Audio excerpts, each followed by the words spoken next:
வகுப்பு பாட புத்தகத்தில் அணிகள் என்ற தலைப்புல இப்ப நம்ம தீவக அணியை பார்ப்போம். நேற்றைய வகுப்புல நம்ம என்ன அணிகள் பார்த்தோம்? என்ன அணிகள் பார்த்தோம்? இப்போ நம்ம அடுத்தது தீவக அணி பார்ப்போம். இப்ப தீவகம் என்றால் என்ன அப்படின்னா, தீவகம் என்றால் விளக்கு என்று பொருள்.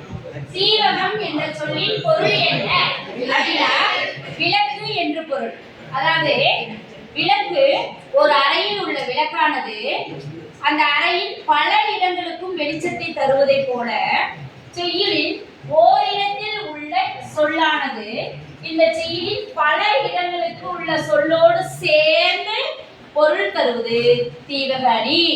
செய்யுளில் ஓரிடத்தில் உள்ள சொல்லானது இந்த செய்யுளில் பல இடங்களில் உள்ள சொற்களோடு சேர்ந்து பொருள் தருவது தீவக அணி. எப்படி ஒரு விளக்கானது ஒரு அறையில் ஓரிடத்தில் உள்ள விளக்கானது பல இடங்களிலும் சென்று பல இடங்களில் உள்ள பொருள்களையும் விளக்குதல் போல செய்யுளில் ஓரிடத்தில் உள்ள சொல்லானது பல சொற்களோடு இணைந்து பொருள் தருவது தீவக அணி. தீவகம் என்ற சொல்லின் பொருள் என்ன அப்படின்னா, விளக்கு. தீவகம் என்றால் என்ன பொருள்? விளக்கு. உதாரணமா இந்த பாடல் பாருங்க. சேந்தன வேந்தன் திருநெடுங்கண் செப்பேந்த ஏந்து தடந்தோள் இழிகுருதி பாய்ந்து திசை அனைத்தும் வீரச் சிலை பொழிந்த அம்பும் மிசை அனைத்தும் புல்புலமும் வீழ்ந்து. முதல்ல இந்த சொற்களுக்கான பொருள் நீங்க தெரிஞ்சுக்கணும்.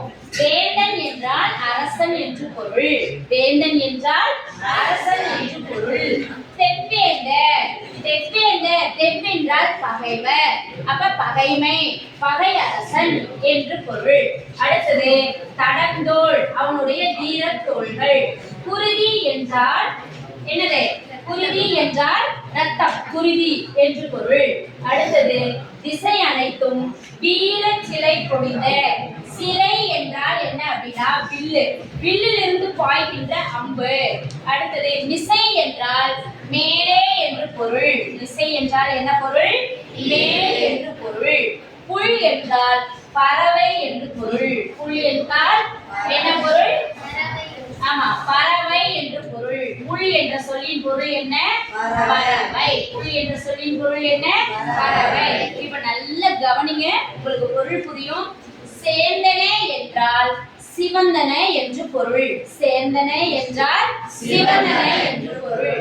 அப்ப இந்த செய்யுளில் ஓரிடத்தில் உள்ள இந்த சேந்தனை என்ற சொல்லானது சேந்தன வேந்தன் திருநெடுங்கண்.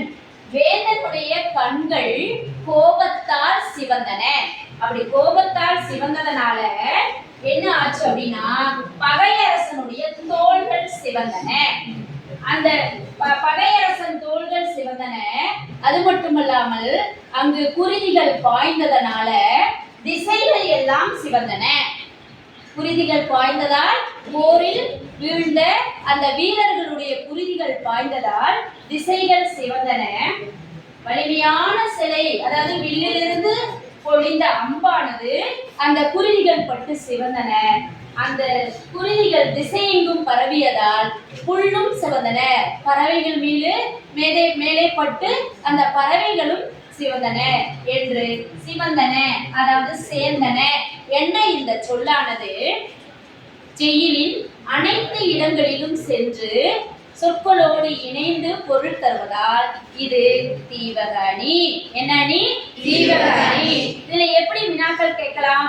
ஒண்ணு, தீவகம் என்ற சொல்லின் பொருள் என்னன்னு கேட்கலாம். தீவகம் என்றால் விளக்கு என்று பொருள். தீவகம் என்றால் என்ன பொருள்? விளக்கு என்று பொருள். அல்லது இந்த செய்யுளுடைய முதல் 2 அடிகளை கொடுத்துட்டு சேந்தன வேந்தன் திருநெடுங்கண் தெப்பேந்த ஏந்து தடந்தோள் இழிகுருதி பாய்ந்து என்ற இந்த முதல் 2 அடியோ அல்லது இறுதி 2 அடியோ அல்லது முழு பாடலையும் கொடுத்து உங்களுக்கு வினாக்கள் கேட்க வாய்ப்பு